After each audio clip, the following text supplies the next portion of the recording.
Welcome back to the secret world of human trafficking. I'm your host, David J. Story. I'm also the author of the Omega book series. Today we have a special guest. Let's go ahead and hear what they have to say. Well, we have here Hannah Ashwell. Hannah, won't you go ahead, tell us about yourself? Thanks, David, for having me on. My name's Hannah. I live in the UK. I'm a therapist and I'm doing a PhD in occupational trauma. I'm also just finishing off a book about the pornography industry. And one of the key elements I've researched in that book is around the link between the global sex industry and human trafficking. Okay, great, great. So tell us about the human trafficking in the UK. The statistics actually are really quite shocking. We have in the UK a formal reporting system called the National Referral Mechanism, which is where agencies like law enforcement, social work, child protective services, that kind of thing, can raise concerns and report any concerns they may have about somebody they believe has been trafficked, or that person may self-report and that information is handed on. And in 2020, there were over 19,000 referrals to the National Referral Mechanism.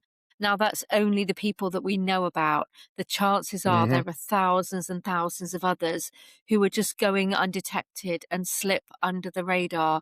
And one of the things we say in the UK is that trafficking and the trafficking of people is happening in plain sight. Yes, it is. We have similar statistics here in the United States. Mm, Back in 2023, there was over 17,000 reported mm, to the National Human Trafficking Hotline. And like you said, that's just the ones who are reported.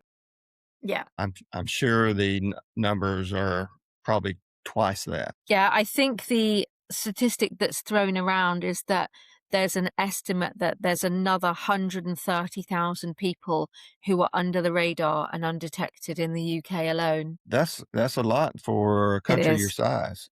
It I is. mean, I don't know what the population of the UK is, but 100,000 of anywhere, even the United Yeah. States, that's a medium-sized city. Yeah. And just to have that many people just disappearing Yeah. is shocking and scary. Yeah. It may be that it's not necessarily people disappearing, but it's people that are maybe trafficked into the UK as well. What the statistics tell us is that in 2004, 23% of trafficked people in the UK who were reported were UK nationals. So our top number of trafficked people in and around the UK were UK nationals. The next was around, I think, 13%, and it was Vietnamese nationals who had been brought into the UK. 11%. Oh no, I've got that wrong. So hang on a minute. Do that for re-edit because I'm going to have to read it. So 13% of people that were brought into the UK were reported to be Albanian nationals. About 11% were thought to be were reported to be Vietnamese nationals, and around 31% were children. Hmm. Now, is that just sex trafficking, or is that including the labor, debt, domestic servitude, and all? As far as I know, we don't have any data that compartmentalizes the role that that trafficked person is undertaking in the UK. Like you said, domestic labour, agricultural labour, people trafficked to work in the sex and pornography industry. Mm-hmm. Yeah, meat production, that kind of thing, slaughterhouses, nail bars, car washes. It's very easy to hide somebody in the agricultural industry because they tend to be in rural areas. But we have high streets with nail bars, vape shops, all kinds of things. And those are obvious, those are often fronts for serious organized crime. Yeah, it's spreading. I mean, all over the world, and unfortunately, United States leads the world in human trafficking, Yeah. and that's not to be proud of. No. I think one of the things we see in the sex industry specifically is that it's predominantly women and they are moved around UK cities, which obviously helps evade detection. So they may be working in a brothel, which might be a nice house in a nice street, But as soon as people in the surrounding area perhaps start to raise concerns, they shut shop and just move on somewhere else. Yeah, that's catching these people is hard because, people don't wanna talk about it. No, I bring this up on just about every podcast that, I've had people just walk away when they find out, about my books. I've written books series on human trafficking, and people will just walk away. They yeah, say they don't wanna talk about it, don't wanna hear about it, and that's the no. problem. Yeah, I absolutely. I think that the assumption here very much is that it doesn't happen here. It happens in other countries. Yes, but it happens everywhere. Yeah, yeah, absolutely. And, there's a market for low paid labor in the UK. Mhm, We have lots and lots of roles in employment which British people simply don't want to do. And they have to have those, in meat slaughterhouses, in major agricultural industries, those jobs are vacant. And the only people that can often be found to take those roles on are foreign nationals, which leaves it open to exploitation. We do have guardrails in this country around, sorry, obviously we have guardrails in this country to prevent this happening, but it mhm. doesn't mean it doesn't happen. Exactly. I mean, same way with here. I mean, it's against the law, but like I said, the pimps or traffickers, they move around. They move their merchandise, for lack of a better word, move them from city to city, from location to location, and a lot of the people who do business, they're not going to report it. No, No, because they're big in it. right. I mean, they're guilty. I mean, they're the reason why it's thriving. I mean, if there was not a demand for servants or, domestic servitude or forced labor or sexual needs, then wouldn't be a problem. Yeah. And obviously, these people are incredibly fearful. So they're not likely to reach out for help and support themselves. They're not likely to report themselves to the authorities because they're terrified not only for their own safety, but their families may have been threatened as well. Yeah. And a lot of these people, as I've discussed in the past, is prominent people. I mean, just like the Epstein files. Here, that sort of hit home over there in Yeah. the UK. That, Yeah.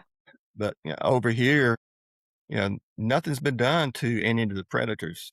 Right. A lot of the reason is because some of the predators are the ones who making the laws Yeah. and have, you know, money and power. So, nothing's probably going to happen to them other No. than maybe losing a title or having to resign their job or whatever. But as far as anybody going to jail, I doubt it's going to happen. Yeah. In the UK, it is classed as a serious organised crime, and it does carry some quite significant penalties for this crime.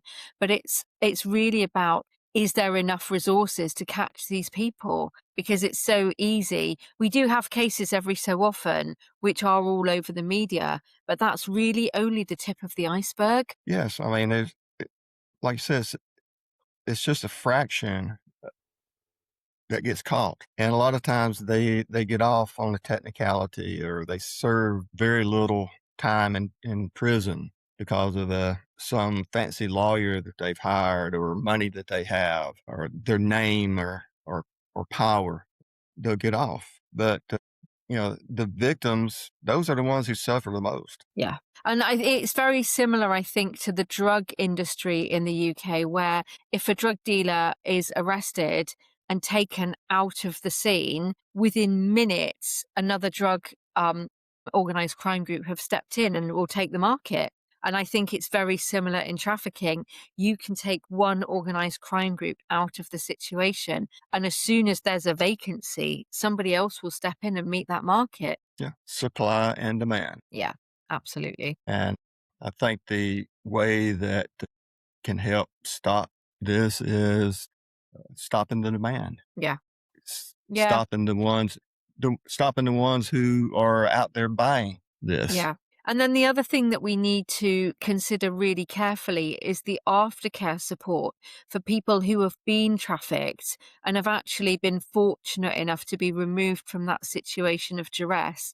But they need lots and lots of psychological support.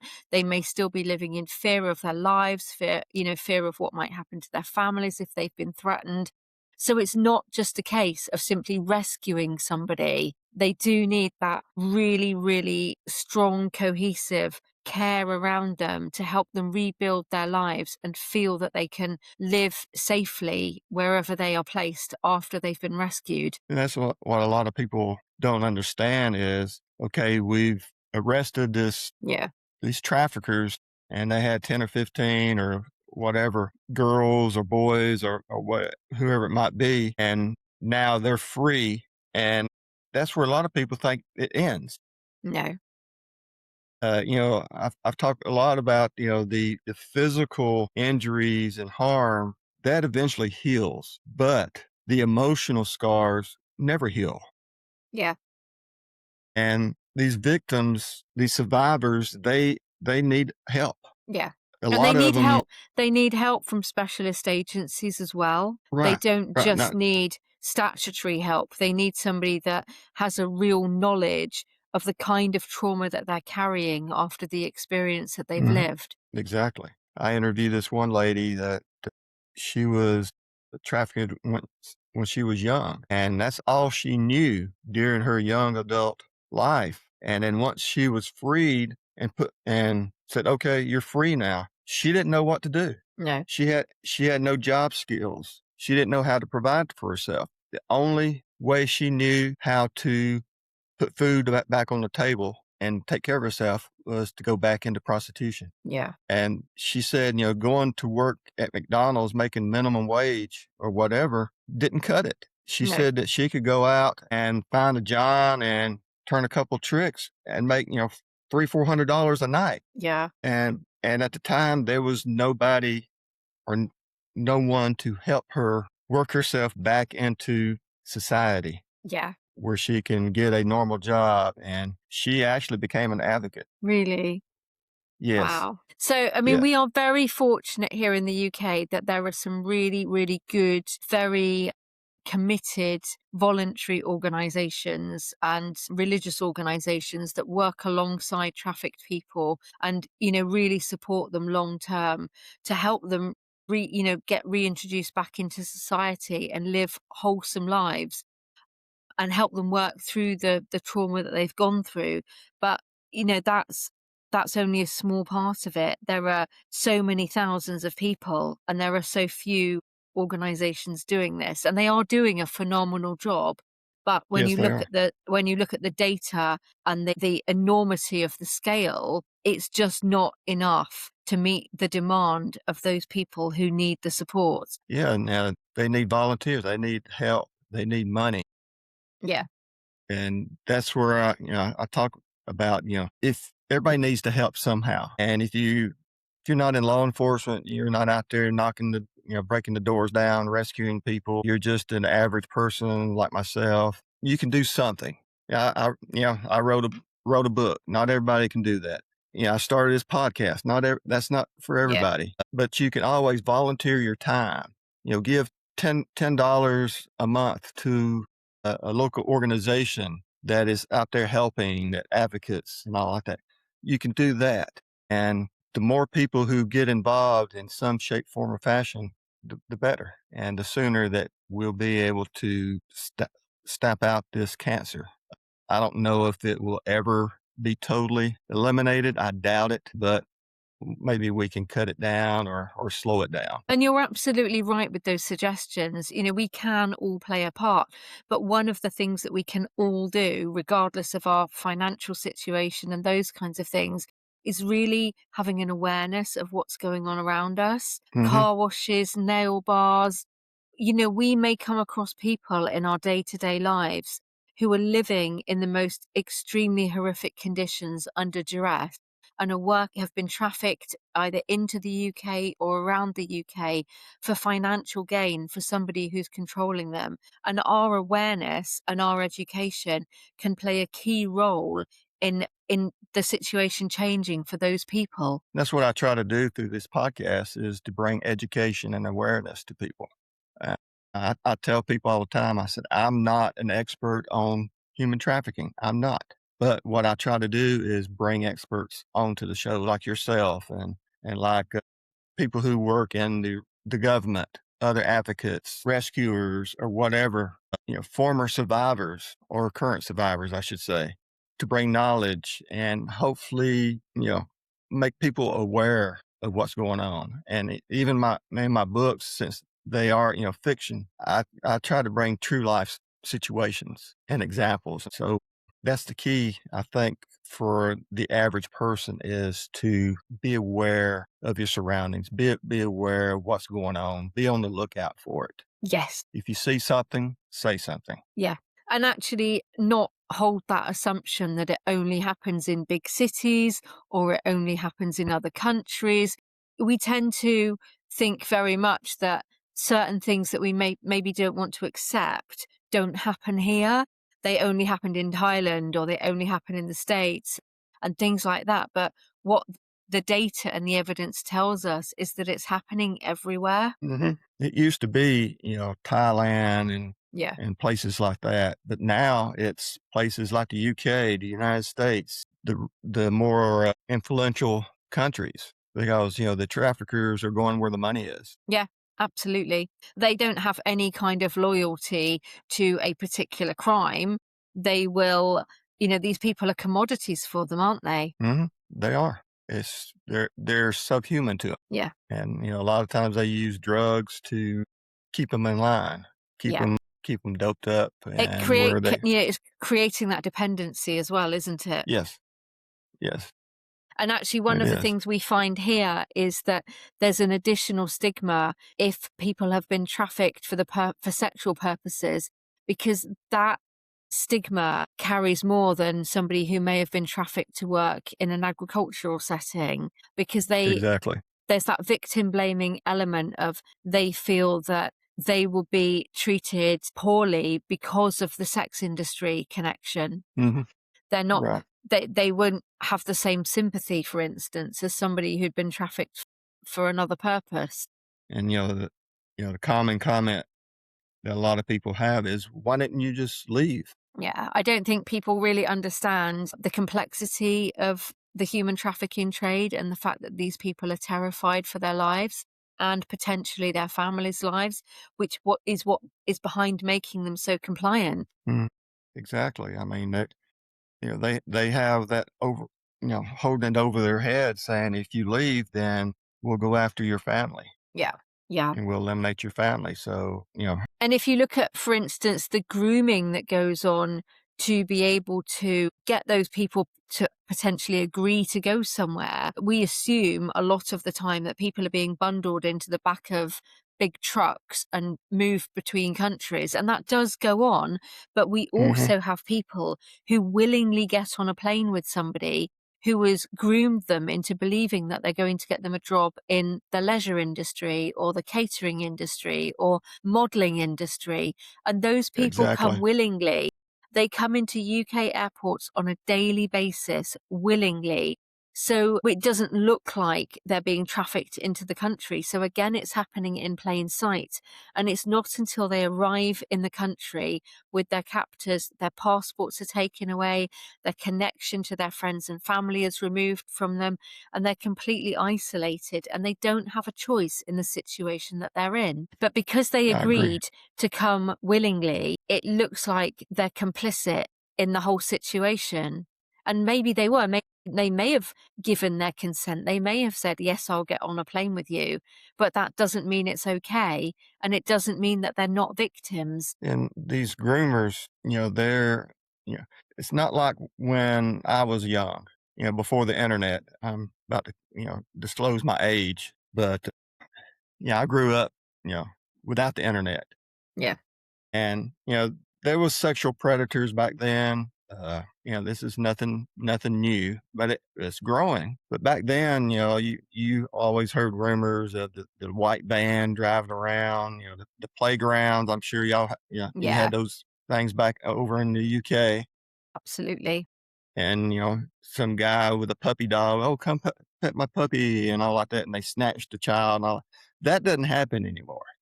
No. I mean, I'm not saying it doesn't happen anywhere, but Yeah. now the predators have gotten smart. They've Yeah. gotten better tools. Mm. They've got the internet now and social media. And Yeah. we were talking before we started about what the UK is about to do. Tell us about Yeah. what So they're going to do. the UK Prime Minister Sir Keir Starmer announced recently that the UK were going to ban social media for under 16s. Now it's an interesting move. Australia did it, I think, at the end of 2025. So we're still waiting to see what's happened as a result of that. Is it successful? And it is a good move on the part of the government, but here in the UK, it's illegal for children under 18 to drink alcohol, to buy alcohol, to smoke, to buy cigarettes, or to buy vapes, or to buy weapons of any description. And yet we routinely see children here drinking, vaping, smoking, and a proportion of knife crime and violence involving weapons is committed by children on other children. And as a parent myself, it's not the government's responsibility to protect my child. It's my responsibility. So it's Exactly. small progress.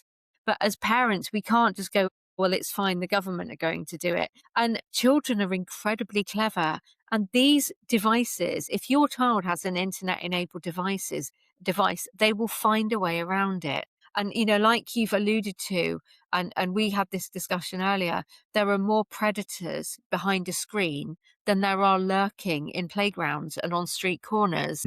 How are they going to stop a child that's under 16 from getting on social media? I mean, how?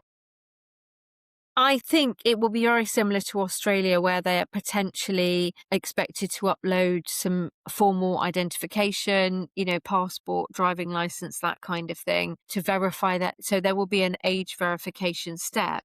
But we had reported in the UK press over the last couple of years there were 12 and 14-year-olds opening fans on only. So if Mhm. 12-year-olds can open an OnlyFans account, it clearly isn't working. No, it's not. No. And I've been on sites where it says, you must be, 18 or whatever.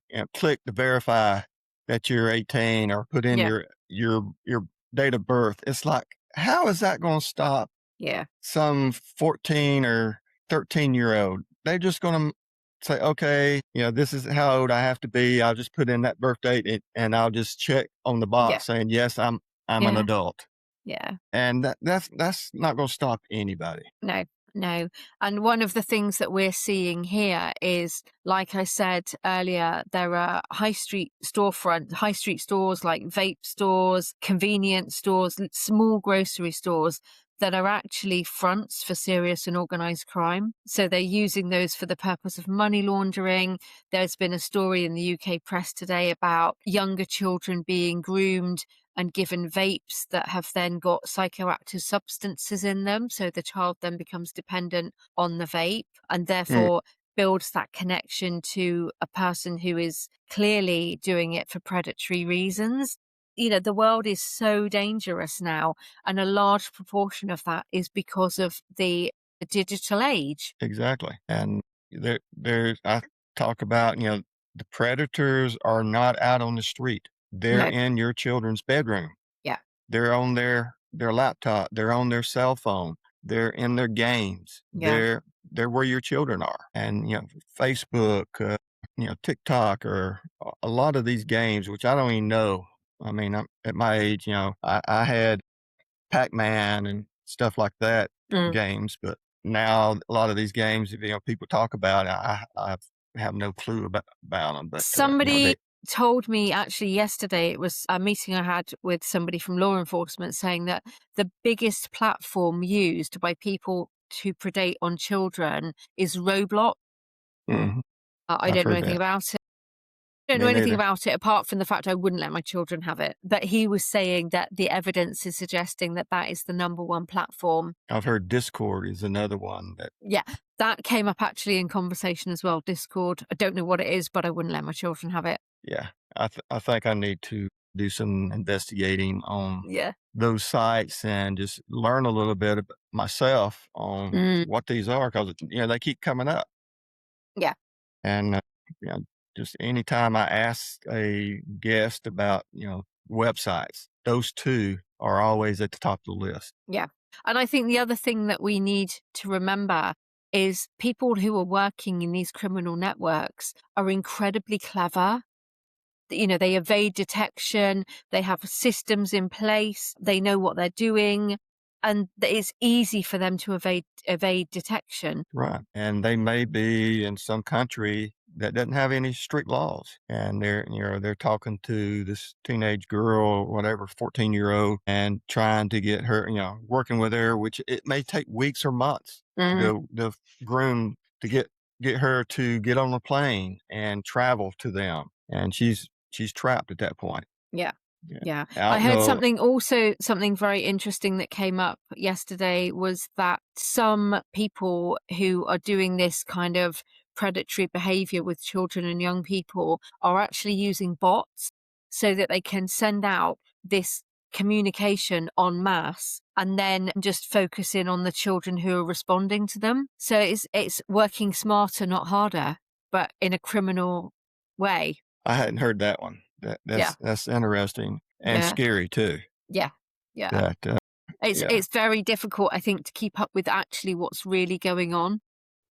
It is. Are you familiar over there with a group called 764? No, what's that? This is a group that started, I just found out about them a couple months ago. Actually started in Texas by a group of teenagers, and they're basically a satanic group, Right, and okay. they get on the internet and groom their victims to do whatever they want to, and it's Right, sort of a game to them. They'll actually get their victims to do self mutilation, right, commit suicide, or even murder. right, And it's a growing. They're worldwide now, and it started by some teenagers back during COVID. One of them were bored, and they said, "Let me see if I can coerce somebody to do whatever." And it's grown from there. And they have competition right. on. And I So think those kinds of very, very dangerous communities, what that behavior does when they've got other people doing it with them is it validates it. Nobody's hmm stepping in and saying, actually, this is really wrong. They're all supporting and encouraging each other. And I liken it very much to there are these groups set up for people who are experiencing anorexia. And the goal is to encourage each other to take it a step further, to starve yourself more. Okay, you ate an apple today, see if you can eat half an apple tomorrow. And instead of encouraging and supporting somebody to get the help they need, it validates the very, very damaging behavior. the humans can be very sick, unfortunately. I mean, we're the only species that goes out there and preys on itself. Yeah. And And actually, a lot of the attraction of this, partly it's ego related, but obviously these hmm platforms can be monetized now. So you can be getting people to tip live, you can get people to donate, you can get people to direct and say, this is what I want you to do to this person for money, particularly when it comes to live streaming of abuse as well, which is another hmm thing now. The sex industry is more interactive than it's ever been. It's no longer a static image on a screen or in a magazine. So it's the monetization as well that is really impacting the enormity of it. yeah, I mean these people can get online and strip or do whatever and get paid instantly, and they can make some good money. Yeah. Well, no, And it's the captors making good well, money, isn't it? exactly, Yeah. yeah, I stand corrected. Yeah, it's the captives who are making the money. The victims are not making No, anything, and that's what no, one of the ladies told me, that even though she brought in $500-600 a night, she didn't see any of the money. no.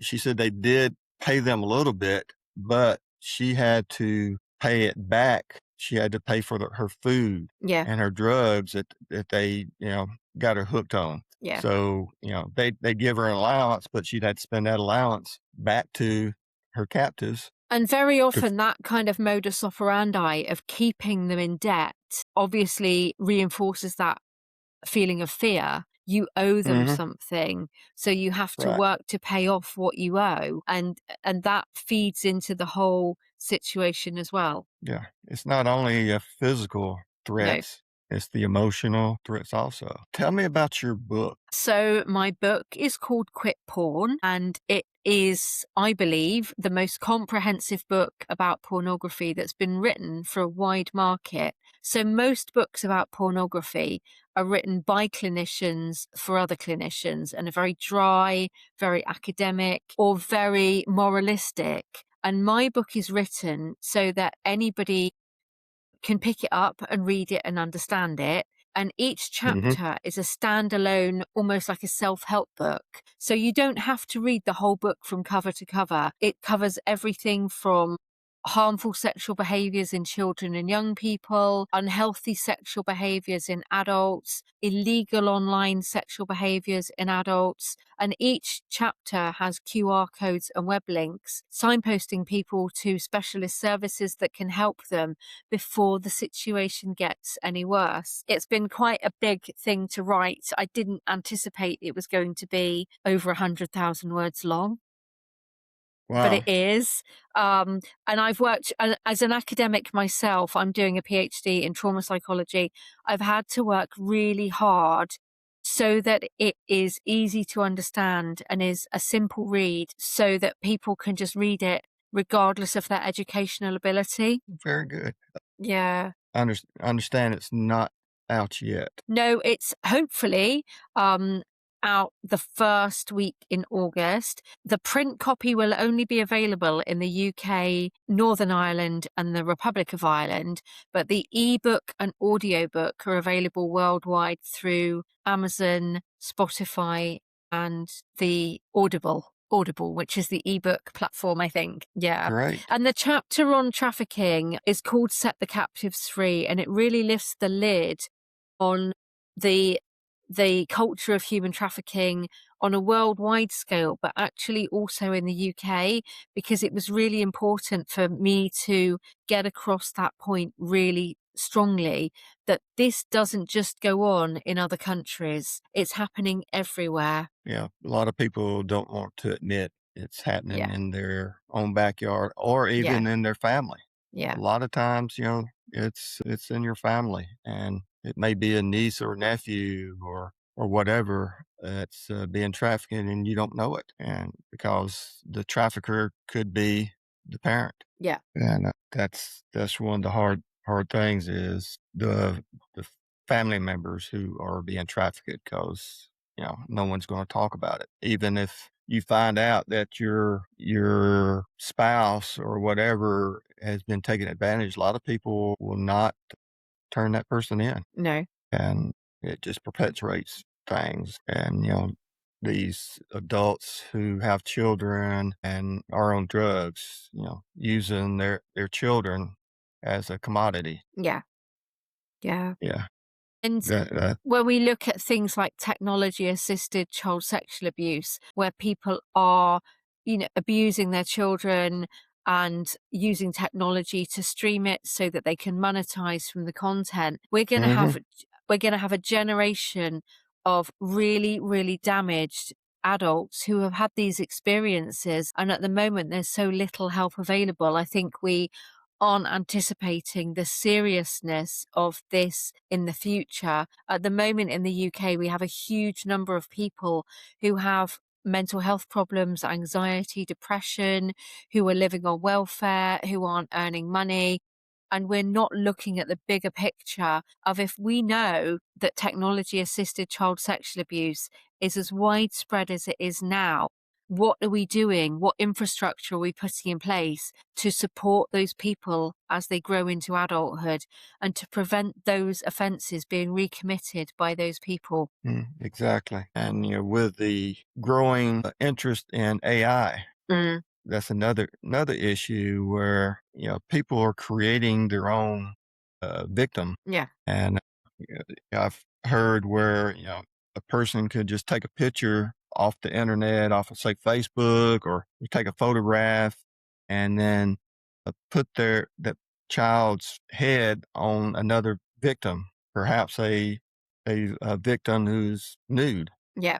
and Yeah. then have fantasies about your child, even though you Yeah. know you have no idea, and that photo could be sold and passed around, and then come to find out, that your child supposedly was had been posing nude, but they had no clue about it. Yeah. Yeah. I think we are massively underestimating the scale of these kinds of offences. And it's not going to stop there. No. No. I mean, as soon as law enforcement or whoever comes up with some way to stop it, they just go around it. Yeah. Yeah.